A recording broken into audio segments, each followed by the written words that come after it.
बालेश्वर जिला सोरे अबकारी विभाग गाड़ी दुर्घटना कोपारी रास्तार पिताकालिया छक निकट में नयनजोड़ी को ओलटी पड़ी गाड़ीटी अभियुक्त को कोर्ट चालाण कर खैरा अभिमुखे फेरिबा बेले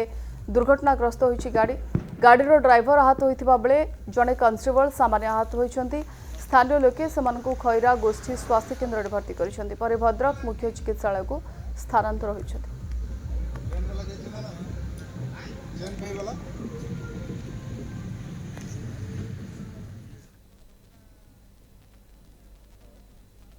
बालेश्वर जिला सोरे अबकारी विभाग गाड़ी दुर्घटना कोपारी रास्तार पिताकालिया छक निकट में नयनजोड़ी को ओलटी पड़ी गाड़ीटी अभियुक्त को कोर्ट चालाण कर खैरा अभिमुखे फेरिबा बेले